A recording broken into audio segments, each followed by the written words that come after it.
Hello दोस्तों, नमस्कार। आपका स्वागत है आपके अपने चैनल हिंदी हब ऑफिशियल में। तो आज की दोस्तों इस वीडियो में खून का टीका का अगला भाग यानी कि अंतिम भाग में हम 60 प्रश्नों पे चर्चा करेंगे। यदि आपने पढ़ाए गए 13 भाग देखे हैं और पहले की 2 वीडियो आपने यदि क्वेश्चनों पे आपने देखी है, प्रैक्टिस की है, उनको अच्छे से सुना है, तो दोस्तों आपका खून का टीका है बहुत अच्छी तरह से हिंदी हब ऑफिशियल से जुड़े हुए हैं, उनका खून का टीका इतनी अच्छी तरह से तैयार हो चुका होगा, आपने सोचा भी नहीं होगा कि शायद आप इससे अच्छा पढ़ सकते थे। ठीक है, क्योंकि इस प्रकार के क्वेश्चन बनाए हैं इतना भीतर से कि जहाँ पर आप आम तरह से पढ़ते हुए कभी भी नज़र नहीं जाएगी। ठीक है, तो मैंने भी बहुत दोस्तों आपके लिए इस चीज़ पर मानता हूँ, खून का टीका पर मैंने सबसे पहले आपको पढ़ाया था और मेहनत भी की थी। ठीक है, तो सोचता हूँ कि आपका इसमें से कोई भी बाहर प्रश्न नहीं जाएगा। ठीक है, और जिसने यदि पढ़ रखा है तो वो तो वैसे भी कर देगा। ये मैंने आपको कहा है, केवल क्वेश्चन पढ़ लेने से, 1000 क्वेश्चन भी पढ़ लेने से आपका गारंटी नहीं है कि क्वेश्चन सही हो जाएगा। ठीक है, तो चलिए शुरुआत करते हैं आज की इस वीडियो की। लेकिन दोस्तों शुरुआत से पहले मैं आपको एक बात बोलना चाहूँगा। मैंने कम्युनिटी में 2-3 दिन पहले एक पोस्ट डाली थी कि भाई राजस्थान सरकार है वो आगामी बजट के लिए आमजन के सुझाव हैं वो आपकी मांग रही है, तो आप वहाँ पर सुझाव दे दीजिए। लेकिन दोस्तों किसी ने नहीं दिया, तो थोड़ा सा मुझे इस बात का दुख लगा कि आप अपनी जिम्मेदारी को नहीं समझते हैं और इसमें भला ही दोस्तों आपका है। ठीक है, जितने ज़्यादा जिस विषय पर सुझाव जाएंगे और सरकार है, चुनावी माहौल है, तो उस विषय को दोस्तों निश्चित रूप से बजट में शामिल किया जाएगा। जिस भर्ती के लिए जितना ज़्यादा सुझाव जाएंगे, पिछली बार तो लगभग 40-1 हज़ार ही सुझाव आए थे, मान लीजिए 10-20 हज़ार एक ही विषय पर चले जाएं। ठीक है, सेकंड ग्रेड की भर्ती है, आगामी फर्स्ट ग्रेड की भर्ती है, कॉलेज लेक्चरर की भर्ती है, युवाओं की इंटर्नशिप चल रही है, उसको बंद करने की बात है। यदि इन विषयों पर आपके सुझाव चले जाएं तो निश्चित रूप से दोस्तों आपको काफ़ी राहत मिलने वाली है। जिन लोगों का अभी भत्ता नहीं मिला या जिन्होंने अभी भरा है उनको भी राहत मिलेगी। तो मेरी आपसे ज़्यादा से ज़्यादा आपसे विनती है कि आप ज़्यादा से ज़्यादा सुझाव भरें। और आपकी 2-2 3-3 ईमेल आईडी रहती हैं, मुझे पता है, तो आप 2-2 3-3 ईमेल आईडी से सुझाव भरें। ठीक है, इससे आपको ही फ़ायदा होगा, क्योंकि इस बार यदि भर्ती गई तो फिर आगे आपको 5 साल तक दोस्तों वेट करना पड़ेगा, फिर भी कोई गारंटी नहीं है। यदि इस सरकार ने भर्ती निकाल दी तो अगली सरकार निश्चित रूप से जल्दी ही आकर के पहली ही साल में आपको उन भर्तियों को पूरा करा देगी। और इस भरोसे मत रहना कि सबका सिलेक्शन हो ही जाएगा। भाई सबका सिलेक्शन हो जाए ये तो हमारी है ही इच्छा, लेकिन आपका सिलेक्शन हो जाए कॉलेज लेक्चरर की फर्स्ट ग्रेड की, तो उसके बाद में आप ऊंची तैयारी करिए। और इन भर्तियों में दोस्तों हमने इतना अच्छा नहीं कर पाया, लेकिन आगे की भर्तियों में आपको अलग ही रंग देखने को मिलेगा। आपको कहीं पर भी कोचिंग करने की लगाने की कोई ज़रूरत नहीं है, क्योंकि इस बार बहुत सारे लोग हैं, बहुत सारी कोचिंगों से दोस्तों मैं जुड़ा हुआ हूँ और बच्चों से भी जुड़ा हुआ हूँ, टीचरों से। मुझे पता है किस किस कोचिंग में क्या पढ़ाया गया है। स्नातक स्तर पर दोस्तों बिल्कुल भी ध्यान नहीं दिया गया है। बहुत सारी कोचिंगों में तो साहित्य को केवल क्या है, नोट्स दे दिए गए हैं, पढ़ा दिया गया है, बच्चा रो रहा है। ठीक है, ये बात की बात है। लेकिन सबसे पहली बात आपको ये करना है इस वीडियो को सुनने के बाद में कि आपको बजट पर दोस्तों अपने सुझावें देने, केवल नाम डालना है, ईमेल आईडी, और वहाँ पर आपको सुझाव डालने हैं। बस 2 मिनट का काम है। इतना तो दोस्तों आप मेरी मेहनत के बलदे में आप मुझको दे सकते हैं। मैं आपसे कुछ नहीं मांग रहा हूँ, केवल आप इतना देख सकते हैं कि आप अपनी थोड़ी सी जिम्मेदारी को समझें।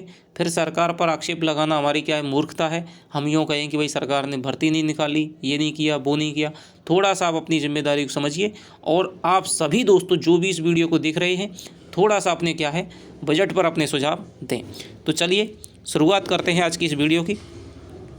पहला प्रश्न है आपका, राजा मालदेव ने हम्मीर को कितने जिले दहेज स्वरूप दिए थे? 5, 7, 8, 9।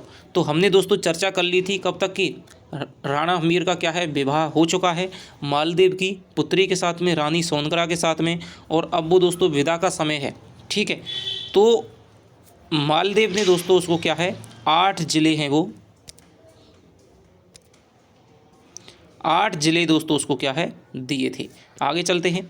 तुम समझ लेना मैंने अपने हाथों से अपनी बेटी को मार दिया, कथन किसने किससे कहा? मालदेव ने हम्मीर की पत्नी से, हम्मीर ने मालदेव से, हम्मीर की पत्नी ने अपनी माँ से, हम्मीर की पत्नी ने अपने पिता से। तो दोस्तों जैसे ही विदाई हो रही थी तो माँ है वो अपनी बेटी से मिलना चाह रही थी, लेकिन मालदेव की जो पत्नी यानी रानी सोनगरा है उसने कह दिया कि तुम समझ लेना, अब तुम्हारी कोई बेटी नहीं है और तुमने अपनी बेटी को अपने हाथों से ही मार दिया है। तो हम्मीर की पत्नी ने यहाँ पर अपनी माँ से ये कथन कहा है, मैं जालौर पर रक्त की एक भी बूंद नहीं बहने दूंगा। कथन किसने किससे कहा? मौजीराम ने मालदेव से, हम्मीर ने मौजीराम से, हम्मीर ने मालदेव से, हम्मीर ने अनग सिंह से। तो जब विदाई हो जाती है तो अनग सिंह कहता है कि अब भाई शादी तो हो ही गई, विदाई हो गई, कोई दिक्कत नहीं है, अब जाते जाते क्या है जालौर को आप नष्ट करते चलो। तो हम्मीर कहता है कि भाई मैं जालौर पर रक्त की एक भी बूंद नहीं बहने दूंगा, तुम इस बेरे में मत रहो कि भाई तुम अब जालौर को नष्ट कर दें, अब हम यहाँ के क्या है मेहमान हैं, दामाद हैं। तो फिर आपके क्या है ये हम्मीर है वो अनग सिंह से ये कथन कहता है, क्योंकि अनग सिंह तो आपको पता ही है, अनग सिंह युद्ध प्रवृत्ति का क्या है प्रतीक है, उसकी प्रवृत्ति ही युद्ध की है, युद्ध युद्ध युद्ध, हमेशा युद्ध के लिए क्या है वो आतुर रहता है। आपका कोई धर्म नहीं हुआ, आपका कोई कर्म नहीं, आपका कोई कुछ है तो अपना हट है, अपनी निरंकुशता है। हम्मीर ने यह कथन किससे कहा? तो हम्मीर दोस्तों ये कथन है, हम्मीर से ये कथन कौन कहता है? अनग सिंह कहता है। जब हम्मीर कहता है कि मैं जालौर पर एक भी बूंद रक्त नहीं बहने दूंगा, तब अनग सिंह उससे ये बात कहता है कि आपका कोई धर्म नहीं है, आपका तो बस हट है और आप उस हट को पूरा करते हैं, क्योंकि आपने इसी हट के अनुरूप विधवा रानी से क्या है विवाह किया है, सभी सामंतों सरदारों की इच्छा के विरुद्ध जाकर, अन्यथा यह भविष्य में हमें बहुत हानि पहुंचा सकता है। पवन सिंह के अनुसार कौन हानि पहुंचा सकता है? तो दोस्तों इस प्रकार की जब बात करता है अनग सिंह, ठीक है, तो वहाँ से चला जाता है। उसके बाद में ये कहता है आपका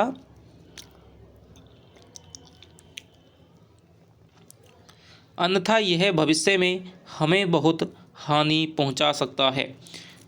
तो राजा मालदेव, कामदार, मौजीराम, ठाकुर अनग सिंह और जैसा, ठीक है। तो पवन सिंह कहता है हम्मीर से कि भाई अनग सिंह पे आपको थोड़ा सा नियंत्रण रखना चाहिए, ये बात बात में अपने आप से बाहर हो जाता है। तो ये ठाकुर जो अनग सिंह है, ठीक है, वो बहुत हानि पहुंचा सकता है, तो इसका आप कोई ना कोई उपयुक्त इलाज ढूंढिए।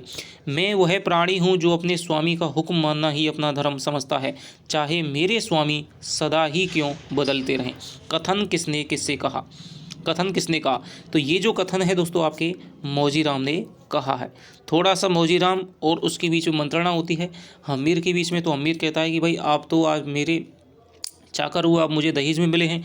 तो मौजीराम कहता है कि हाँ, आप मेरी स्वामी भक्ति पर, मेरी वफादारी पर कोई भी आप संदेह मत कीजिए, क्योंकि कल तक मैं मालदेव का था तो उसकी वफादारी करता था, आज से मैं आपको दहेज में मिला हूँ तो आज से मैं आपकी वफादारी करता हूँ, कल से आप मुझे किसी और को दे देंगे तो मैं उसकी वफादारी करूँगा। व्यास की माँ सत्यवती का विवाह कितनी बार हुआ था? 1 बार, 2 बार, 3 बार, 4 बार। रानी सोनगरा और हम्मीर के बीच में दोस्तों बातचीत हो रही है। तो रानी सोनगरा है वो अपनी बात पर बहुत दुखी है कि भाई मेरा दोबारा विवाह हुआ है और इस बेदब्बे के कलंक को लेकर के मुझे जीवित रहना पड़ेगा। तो व्यास जो हम्मीर है उसको कहता है कि तुम्हारा ही क्या है, व्यास की माँ जो सत्यवती थी उसका 2 बार विवाह हुआ था, ठीक है। तो ये बात आपको याद रखनी है। शास्त्रों के अनुसार मनुष्य वंशज किसी स्त्री का किस नंबर का पति होता है? पहला, दूसरा, तीसरा, चौथा।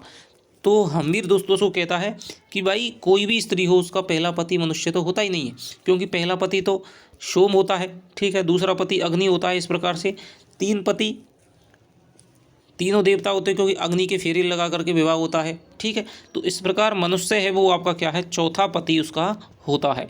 ये बात हम्मीर ने उसको बताई कि शास्त्रों में ये कथन है कि मनुष्य वंशज है वो किसी स्त्री का चौथा पति होता है, ठीक है। किसकी प्रवृत्ति में हिंसात्मक बातों की बू आती थी? अनग सिंह, हम्मीर, जैसा सिंह, मालदेव। तो दोस्तों किसकी प्रवृत्ति थी? ये थी आपके अनग सिंह की प्रवृत्ति थी, आप सब जानते हैं। आगे चलते हैं। राणा हम्मीर सबसे पहले किसकी पूजा करता था? शिव की, गणेश की, सूर्य की, एकलिंग जी की। तो राणा हम्मीर है दोस्तों अपना क्या है, सबसे पहले सूर्य की पूजा करता था, अर्चना वंदन करता था। अपमानित और लज्जित होकर कोई क्षत्रिय जीवित नहीं रहा। अनंग सिंह के कारण कौन पीड़ित होने पर हम्मीर से उपर्युक्त कथन कहता है? पवन सिंह, मीरा, मौजीराम, चेत सिंह। तो दोस्तों एक जलसा था, ठीक है, चेत सिंह के डेरे पर। वहाँ पर एक नर्तकी नाच रही थी और उसको पवन सिंह ने कुछ रुपए आदि देने का उसने क्या है इशारा किया था, पवन सिंह ने देना चाहा था, लेकिन ठाकुर अनंग सिंह ने उसको रोक दिया था। इस प्रकार पवन सिंह को ये अपना अपमान लगा था। तो फिर ये राणा से आकर के कहता है कि भाई आप अनंग सिंह को समझा लीजिए, वरना मेरा उस दिन किसी से क्या है, किसी दिन उससे क्या है मेरा लड़ाई हो जाएगी। तो ये बात है दोस्तों, पवन सिंह राणा हम्मीर से कहता है, ठीक है। और दोस्तों मैं आपसे कह रहा हूँ, आपको बजट पे सुझाव देने ही देने हैं, आप इसको सलाह मत मान के चलिए, ठीक है। ये बात आप ध्यान रख लिए, क्योंकि इसमें दोस्तों सबकी ही भलाई है, ठीक है। और आपको यदि वीडियो लगातार आपको चाहिए 2-3 दिन में, तो फिर आप जल्दी से जल्दी बजट पे सुझाव दे दीजिए। और आपको टेलीग्राम पर मुझको स्क्रीनशॉट लेकर भी भेजना है, ये भी बात आप ध्यान रखिएगा, ठीक है। मैं फिर आपको पोल डालूंगा, फिर पूछूंगा किस किसने बजट पे सुझाव दे दिए हैं। यदि आप बजट पे सुझाव दे देते हैं, मैं केवल आपको इतनी मेहनत का केवल इतना ही मांग रहा हूँ कि आप सब बजट पर सुझाव दें, ठीक है, जिससे आपका भविष्य में भी कोई रह जाता है तो फिर वो उसको आगे मौका मिल सके, ठीक है। आपकी वीडियो जल्दी आ जाएंगी दोस्तों, आपको 2 दिन में ही आपकी मैं 4 ही वीडियो डाल दूंगा, ठीक है। फिर आप देखते रहना। यदि आप बजट पे सुझाव नहीं देते हैं तो फिर दोस्तों मेरी भी इतनी जिम्मेदारी नहीं बनती है कि मैं आपको लगातार आपको इसी प्रकार से वीडियो डालता रहूँ। ये मैं आपसे सीधा कह रहा हूँ, ठीक है। क्योंकि आपने कोचिंगों में दिए थे पैसे, 10-10, 15-15 हज़ार आप कोचिंग करके आ गए हैं, तो भाई जिम्मेदारी उन कोचिंगों की थी। मैं आपको एक मानवता के नाते, ठीक है, मनुष्यता के नाते आपको पढ़ा रहा हूँ, तो आपकी भी इतनी मनुष्यता तो बनती है कि आप थोड़ा सा अपने बारे में सोचें, मेरे बारे में नहीं, ठीक है, अपने बारे में थोड़ा सा सोचें और बजट पर सुझाव आप दें, ठीक है। गौरवमयी मृत्यु महाजीवन के समान होती है, लेकिन अपमानित जीवन मृत्यु सदृश होता है, और क्षत्रिय अनादृत जीवन से समादृत जीवन पसंद करेगा। कथन हम्मीर से किसने कहा था? तो ये कहा था दोस्तों, कथन कहा था आपके पवन सिंह ने। पवन सिंह कहता है कि भाई इस प्रकार से मैं एक क्षत्रिय हूँ और इस प्रकार से मैं क्या है किसी का अपमान सह करके मैं जिंदा नहीं रहता हूँ। तो गौरवमयी मृत्यु ही महाजीवन होती है, अपमानित जीवन है वो मृत्यु के सदृश होता है। अनंग सिंह ने मेरा अपमान किया है और इस अपमान को लेकर के जीना मेरे लिए क्या है बहुत ही दुश्वार हो रहा है। तुम हमारे सर्वे सर्वा हो, मैं एक लिंगेश्वर का दीवान हूँ और तुम मेरे। कथन में तुम शब्द किसके लिए प्रयुक्त हुआ है? अनंग सिंह के लिए, मौजीराम के लिए, पवन सिंह के लिए और मेरा के लिए। तो ये जो कथन है दोस्तों, ये हुआ है आपके मौजीराम के लिए। मौजीराम और हम्मीर की बातचीत चल रही है, तो वहाँ पर कहता है कि भाई मैं एक लिंगेश्वर का दीवान हूँ और तुम मेरे दीवान हो, यानी कि मौजीराम पहले मालदेव के पास था, अब वो हम्मीर का दीवान बन गया है। अवसर की प्राप्ति पर चित्तौड़ की मुक्ति अवश्यंभावी है, कथन किसने कहा था? ये जो कथन है दोस्तों आपके मौजीराम ने कहा था। अब हम्मीर और मौजीराम की मंत्रणा है वो चल रही है। तुम्हारी आस्था हम में भी अड़िग भावना भरती है। किसकी भावना? तो हम्मीर दोस्तों कहता है, जब मौजीराम कहता है कि चित्तौड़ की जो विजय है वो अवश्यंभावी है, निश्चित रूप से उसकी विजय होगी, तो ये हम्मीर है दोस्तों, ठीक है। हम्मीर कहता है इस कथन को, तो ये मौजीराम की जो भावना है वो हम्मीर के अंदर अड़िग भावना भरती है कि चित्तौड़ है वो एक दिन निश्चित रूप से विजयी हो जाएगा। चित्तौड़ की मुक्ति शक्ति में नहीं नीति से ही हो सकती है। कथन किसने किससे कहा? हम्मीर ने मौजीराम से, मौजीराम ने हम्मीर से, हम्मीर ने रानी से, रानी ने हम्मीर से। तो ये दोस्तों क्या है कथन? चित्तौड़ की मुक्ति शक्ति से नहीं नीति से हो सकती है। तो ये कहता है दोस्तों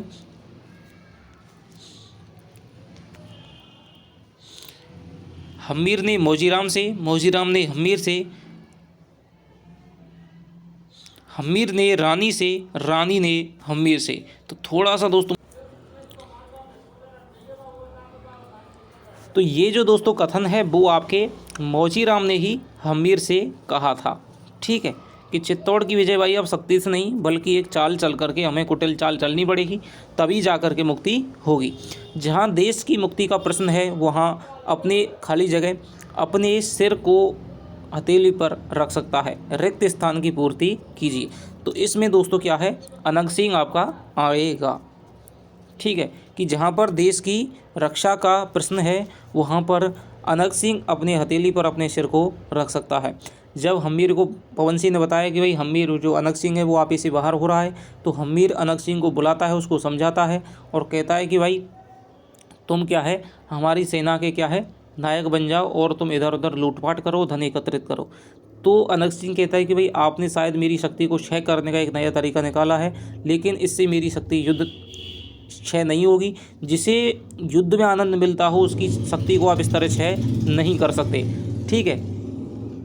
और मेरे मन में आपके प्रति कोई दुर्भावना नहीं है। जहाँ पर भी देश की रक्षा का प्रश्न होगा वहाँ पर मैं अपने सर को हथेली पर रख दूंगा। ठाकुर तुम चित्तौड़ के वीर शिरोमणि हो, तुम्हारे ही बलबूते पर हम राजा बने हुए हैं। कथन किसके प्रति है? तो ये दोस्तों अनक सिंह के प्रति है। आगे चलते हैं। मैं तुम्हारी वेदना में अपनी समस्त प्रेरणाओं को समाप्त कर दूंगा। कथन हम्मीर ने किससे कहा था? रानी सोनगरा से, चित्तौड़ भूमि के प्रति, स्वयं के प्रति और अनक सिंह के प्रति। तो ये दोस्तों हम्मीर है वो रानी सोनगरा से कहता है। आगे चलते हैं। यह श्रृंगार और साज सज्जा एक आवरण मात्र है, मूल सत्य है वैदव्य। कथन रानी सोनगरा ने किससे कहा था? दासी जमुना से, हम्मीर से। तो दोस्तों ये कथन है वो आपके रानी सोनगरा ने हम्मीर से कहा था। रानी द्वारा आत्मपीड़ित होने पर हम्मीर ने किसका शिकार करके लाने की बात कही? तो दोस्तों यहाँ पर हिरण का शिकार करने की बात है वो कहती है। विधाता का सौंदर्य भंडार विराट है, उसकी अपूर्व सौंदर्य राशि से तुम्हारी रचना हुई है। कथन किसने किससे कहा? तो ये जो कथन है वो आपके दोस्तों हम्मीर ने रानी सोनगरा से कहा है। आगे चलते हैं। अतीत की संपूर्ण रूप से विस्मृति ही नवीन की आधारशिला है। कथन किसने किससे कहा था? हम्मीर ने रानी से, हम्मीर ने पवन सिंह से, हम्मीर ने अनक सिंह से, हम्मीर ने मौजीराम से। रानी सोनगरा है दोस्तों वो अपने अतीत को, अपने बाल विवाह को लेकर के, अपने वैदव्य को लेकर के बहुत ज़्यादा चिंतित रहती थी। लेकिन हम्मीर उससे कहता है कि भाई अतीत की संपूर्ण रूप से भूलना, अतीत को भूल जाना ही क्या है, तभी दोस्तों नवीन की क्या उस पर संकल्पना आ पाती है, स्थापना हो पाती है। इसलिए तुम अपने अतीत को भूल जाओ, अपने वैदव्य के कलंक को छोड़ दो, क्योंकि जब मैं तुम्हें अपना चुका हूँ तो फिर कोई हमारा कुछ भी नहीं कर सकता है। तो ये हम्मीर ने दोस्तों क्या है रानी से कथन कहा था कि अतीत की संपूर्ण रूप से विस्मृति ही नवीन की आधारशिला है।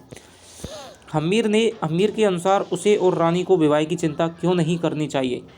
तो क्योंकि वह चित्तौड़ का राजा है, क्योंकि अब तो विवाह हो चुका है, अब कोई कुछ नहीं कर सकता, क्योंकि विवाह ईश्वरीय इच्छा से हुआ है, क्योंकि उनका विवाह माता बरबड़ी की इच्छा अनुसार हुआ है। तो हम्मीर दोस्तों रानी और हम्मीर के बीच में बातें चल रही हैं, तो वहाँ पर हम्मीर कहता है कि अब तो भाई हमें विवाह नहीं, हमारा जो विवाह है वो आपकी ईश्वर की इच्छा से हुआ है, इसलिए हम दोनों को ही क्या विवाह की चिंता नहीं करनी चाहिए। बदली का चंद्र अधिक सुंदर और उन्मादक होता है। कथन किसने किससे कहा था? ये कहा था दोस्तों हम्मीर ने रानी से, ठीक है। रानी के कक्ष में हम्मीर जाता है, कहता है कि आज तो तुम्हारा मुख है वो क्या है कमल के समान, चंद्रमा के समान खिला हुआ है। तो रानी अपना मुख है वो अपने हथेली को क्या है दोनों को जोड़ करके हाथों में क्या है छिपा लेती है। तो हम्मीर उससे कहता है कि भाई बदली का जो चंद्र है वो तो अधिक सुंदर और उन्मादक होता है।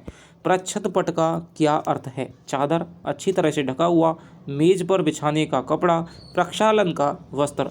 तो यहाँ पर दोस्तों प्रच्छद पट है वो आपकी चादर है, और चादर भी कौन सी यदि मैं आपको आसानी से समझाऊँ तो वो होता है दोस्तों बेड शीट, ठीक है। जो हम बेड पर सीट आपको बेड शीट बिछाते हैं तो उसका ही मतलब यहाँ पर क्या है प्रक्षद पट है। राजा हम्मीर का जो बेड है उस पर क्या है प्रक्षद पट बिछा हुआ है, तो उसका मतलब हो जाएगा बेड सीट, ठीक है। मेज पर बिछाने वाला होता है मेजपोश।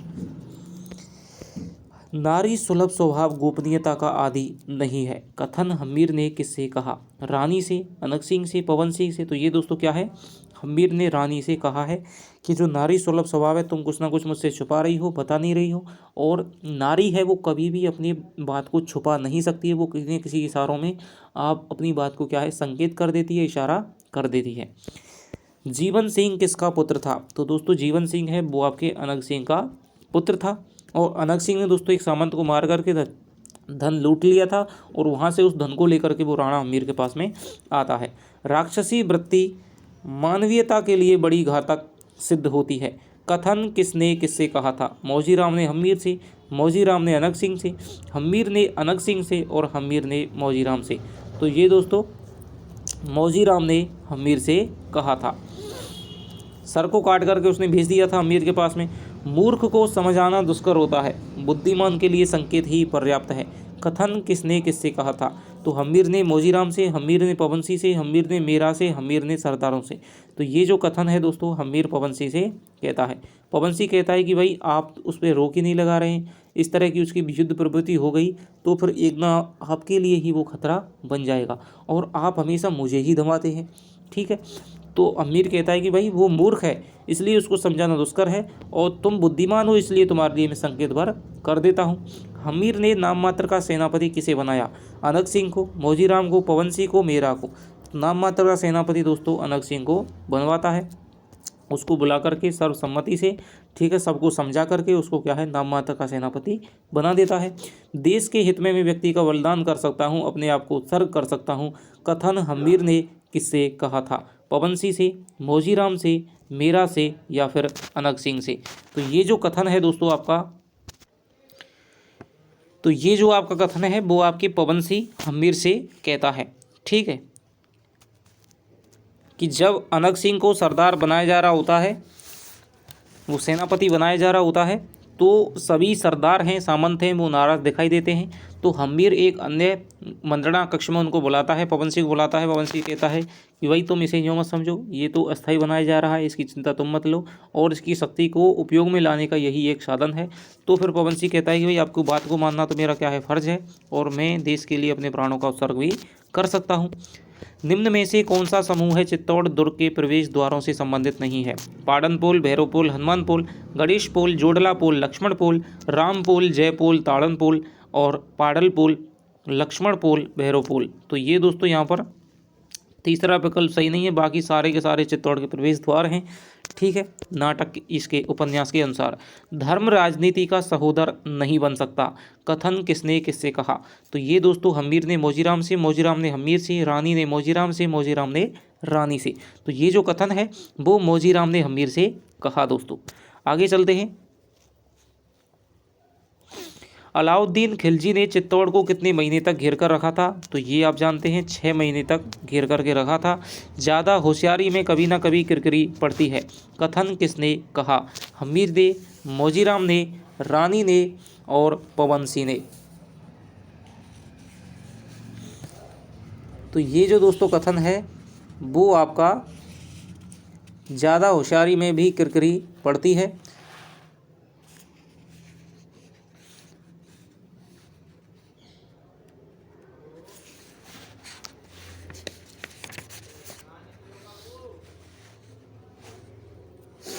तो ये दोस्तों क्या है, ये आपका मौजीराम कहता है। ठीक है, ये मौजीराम कहता है जब हमीर उससे थोड़ा क्या उस पर संदेह व्यक्त कर देता है कि भाई आप हमारे कहीं रहस्यों का उद्घाटन ना करते। ठीक है, तो मौजीराम उससे कहता है कि इस बार तुम आप ज़्यादा ही सोचने लगे हो। ठीक है, तो ये बात कहता है कि ज़्यादा होशियारी में भी कभी ना कभी क्या है, बहुत ज़्यादा किरकिरी खानी पड़ती है। समय आने पर आपके विचारों पर प्रजा अवश्य गौर करेगी, कथन हमीर ने किससे कहा था? तो ये जो कथन है दोस्तों अमरदान चारण से कहा था। अमरदान चारण आता है, ठीक है, वो क्या है, चारण है। ठीक है, हमीर का चारण है, चित्तौड़ का चारण है, लेकिन वृद्ध हो चुका है और वो अब अहिंसा का क्या है, प्रवर्तक, अहिंसा का क्या है, समर्थक हो चुका है। तो वो कहता है कि आप युद्ध मत करो, ये मत करो, वो करो। ठीक है, उसको समझाओ, वो मान जाएगा। तो फिर हमीर उससे कहता है कि भाई इस समय तो नहीं मान सकता, इस समय तो हम बहुत ही क्या है, असहाय हैं।